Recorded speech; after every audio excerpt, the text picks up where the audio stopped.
네, 허반석의 작전 리포트 출발해 보겠습니다. 서경의 산업부장 허반석 전문위원과 함께합니다. 어서 오세요.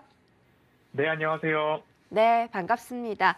자, 이번 주 저희가 이 반도체가 포함된 전기전자 업종 그리고 모빌리티 업종까지 한번 다뤄보겠다고 말씀해 주셨는데 오늘은 어떤 종목일지 바로 한번 확인해 보시죠.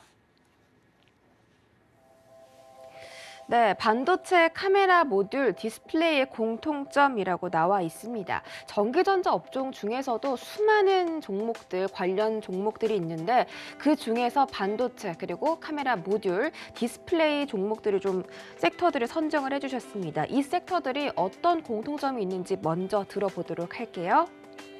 네, 오늘은 1월 27일 메리츠증권, 2월 10일 하나투자증권, 지난해 6월 15일 유진투자증권에서 발간된 리포트를 토대로 모빌리티와 전기전자, IT 섹터의 융합, 이번 주 말씀을 좀 드리고 있는데요. 어제는 모빌리티 자동차의 대표 주자라고 할 수 있는 기아에 대한 매력을 좀 살펴보았고요. 오늘은 OLED 중에서 대표 주자를 좀 살펴보고자 합니다. 지난해 12월 6일 주간 OLED와 디스플레이 업종에 대해서 말씀을 드렸고요. 12월 6일에 세로줄을 놓아보겠습니다. 그러면 이 정도가 세로줄로 놓을 수 있을 것 같고요. 12월 7일 LG 디스플레이를 작전 리포트에서 한번 선정을 했습니다. OLED 섹터에 주목하는 이유를 한마디로 요약해봐라 라고 하면 메타버스로 들어가는 문이다라는 이야기를 좀 드리고 있습니다. 메타버스 시장이 앞으로 산업의 방향성이고 그에 따른 시장의 성장성도 뚜렷한데 한 번쯤 시장은 순환을 하기 때문에 어마어마한 상승률을 보였다가 다시 한번 또 조정을 받았다가 그러면 그 구간에서 다시 차트상 저위험 구간을 확인을 해볼 수 있을 겁니다. 스마트폰, 노트북, 그리고 AR, VR, XR 기기, 그리고 OLED 패널을 중심으로 대형 TV 시장에서도 이 OLED에 대한 앞으로 시장 전망이 굉장히 긍정적으로 나타나고 있고 스마트폰도 이제는 OLED 패널이 더욱더 많이 들어가게 되는 그래서 OLED 탑재율이 높아지고 있는 모습들이 보여지고 있습니다. 거기다가 폴더블 폰이라고 하면 외부에도 액정, 내부에도 접었을 때 표면 두 개가 되는 대화면의 액정들이 더 많이 탑재가 되고 있기 때문에 OLED 패널, 면적 추가량에 있어서는 증가세가 꾸준하게 유지되고 있기 때문에 이 OLED에 대한 부분들 하드웨어의 주축이 되고 있고 메타버스에 들어가는 문으로서 그리고 스마트폰에 더 넓어지는 화면 속 모두가 수혜가 가능한 섹터를 OLED라는 말씀을 좀 드리고 있습니다. 그래서 산업의 방향성, 시장의 성장성을 투자자의 시선으로 보면 꼭 그 투자자에게는 수익으로 돌아온다라는 말씀을 좀 드리고 싶습니다. 그래서 지난 12월 6일, 7일에 저점에서 바로 이 LG 디스플레이를 좀 말씀을 드렸고요. 그 이후에 빠른 상승으로 인해서 적지 않은 수익을 보았습니다.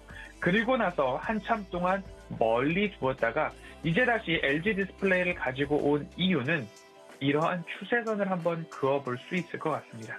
이 추세선으로 확인을 해본다고 하면 이 저점 구간들이 이 선 위에서 꾸준하게 유지가 된다. 이 저점을 테스트하고서는 반등이 나오더라 라는 것들이 공통점으로 이 추세선 안에서 보여진다면 이 추세선에 대해서는 그냥 막 그어버린 선보다는 일부 의미가 있는 선으로 볼 수도 있겠다라고 누누이 작전 리포트에서도 수요일은 작전 리포트에서도 차트 설명과 함께 좀 말씀을 드렸습니다.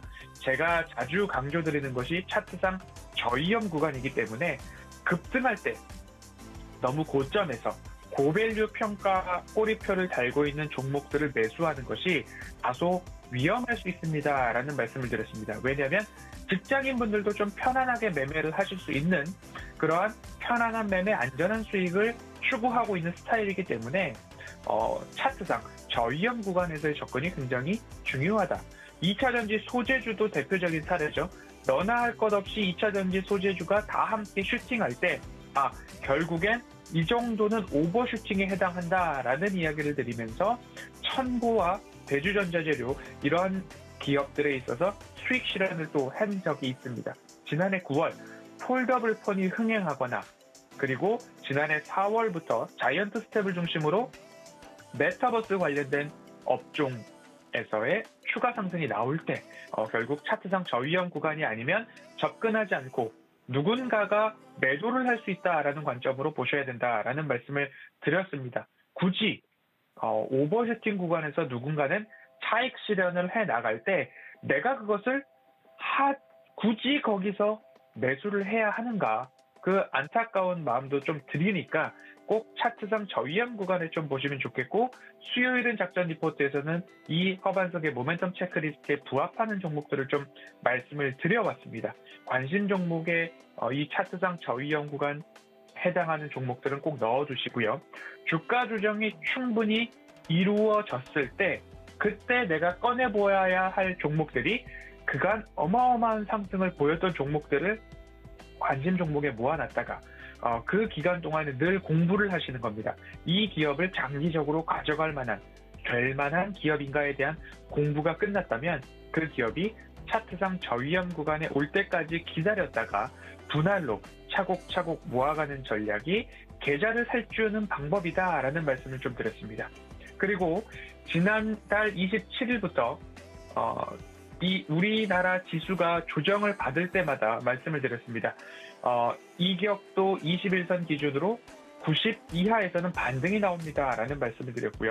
그리고 계산을 해보니까 코스피는 2760에서 2780포인트, 코스닥은 920에서 930포인트까지가 1차적인 반등의 흐름으로 좀 보일 수 있을 것입니다라는 말씀을 드렸고요. 코스피는 어제 장 초반 2779.85포인트를 찍고 중국 시장 미중 갈등에 의해서 하락을 좀 보이다가 다시 반등을 일부 하고 좀 낙폭을 축소하며 마감을 했습니다. CATL이 낙폭을 하자 LG에너지솔루션도 동반 하락을 좀 보였고, 거기에 따라서 조금 지수의 왜곡된 현상, 코스피의 낙폭도 확대되는 모습이었습니다. 다시 반등이 나오는 조짐이 나오고 있고, 10월 CPI 소비자 물가 지수나 그리고 우리나라의 옵션 만기일 변동성이 있을 수는 있지만 이격도 100까지는 그래도 반등에 대한 기대감 지속 가능할 것으로 보입니다. 2월 달에는 그래서 반등이 나올 때마다 내가 가져갈 종목과 가져가지 않을 종목, 명확한 기준을 가지고 리스크 축소를 해 나가셔야 된다라는 말씀을 드리면서, 그 리스크 축소를 해 나가실 때 차트상 저위험 구간, 숫자상 매출액과 영업이익이 증가하는 기업, 그 기업의 미래 먹거리, 모멘텀이 살아있는 기업들 중심으로 리스크 축소, 종목에 집중이 이루어져야 된다라는 말씀을 드리면서, 오늘은 그러한 기준에 부합되는 종목 중 하나 LG 디스플레이를 좀 살펴보도록 하겠습니다. 네, 누누이 말씀해 주셨지만 지금은 명확한 기준을 가지고 리스크를 축소해 나가야 하는 때라고 말씀해 주셨는데, 이런 말에 걸맞는 그런 종목이 있다고 합니다. 바로 LG 디스플레이였고요. 저희가 반도체와 카메라 모듈 디스플레이 공통점이라고 오늘 주제를 선정했는데, LG 디스플레이가 이 모든 사업들을 다 영위하고 있는 것 같습니다. 어떤 기업인지 다 자세하게 분석 도와주시죠. 네, LG 디스플레이 말씀을 드렸듯이 OLED에 대한 집중도 때문에 기업 선정을 좀 했습니다. 핵심 키워드로 보자면 전기전자, 모빌리티, 그 두 가지의 융합입니다. 그러면 자동차를 이야기하지만 IT 회사들이, 전장 부품 회사들이 눈에 띄는 상승이 나왔고요. 자동차를 이야기를 하고 있지만 자율주행, 카메라, 이미지 센서 이야기들이 나오고 있습니다. 자동차를 이야기하고 있지만 반도체 부족과 전력의 효율화, 전기차, 전력 반도체까지도 이야기가 나오면서 IT와 모빌리티 간 영역이 파괴되고 있는 모습들이 왕왕 나오고 있습니다. 앞으로 자율주행 자동차가 점유율이 높아지고 전기차 침투율도 지금만큼 급속도로 성장을 하면 산업의 경계도 가파르게 좀 사라질 것으로 전망이 되고 있습니다. 그래서 LG 디스플레이를 왜 보아야 하는가? 실적은 1분기 매출액 6조 8천억 원, 2분기 6조 9,600억 원, 3분기 7조 2,200억 원, 4분기 8조 8천억 원까지 매 분기마다 두 자릿수, 1분기는 전년 동기 대비 45%, 2분기는 31%, 3분기는 7%, 4분기는 17% 성장성을 보이고 있고, 영업이익은 4분기 같은 경우에는 일회성 비용에 의해서 영업이익이 조금 역성장했던 모습입니다. 그에 따라서 영업이익률도 1분기 7.6%, 2분기 10%, 3분기 7.3%, 4분기 5.4%를 기록을 했습니다. 결국 성장에 대한 의심은 없다. 성장은 아직 열려있고 우상향 추세를 보이고 있다라는 부분이고요. 일회성 비용을 좀 제외를 해보면 약 5,563억 원의 영업이익이 기록이 될 것이었습니다. 이 일회성 비용은 임직원 성과급과 관련된 부분으로 지속적으로 나올 일회성 비용이 아니라 일회성, 앞으로는 없을 그러한 부분이라고 컨퍼런스 콜을 통해서 좀 정리가 됐던 부분입니다. 그리고 LCD, TV 판가가 지속적으로 좀 내려가고 있기 때문에 이 영업이익에 대한 부담감이 있었고, 물류 비용, 요즘 코로나19 때문에 어렵죠. 그리고 부품 원가 조달도 부품들도 조달이 어려워서 그 부품 원가에 대한 부담감도 일부 실적에 좀 반영이 되어 있지 않았나 싶습니다. 하지만 성장성에 대한 의심은 아직 없다라는 말씀을 드렸기 때문에 LG 디스플레이의 모멘텀 체크를 이어가 보도록 하겠습니다. 일전에도 한번 좀 말씀을 드렸었죠.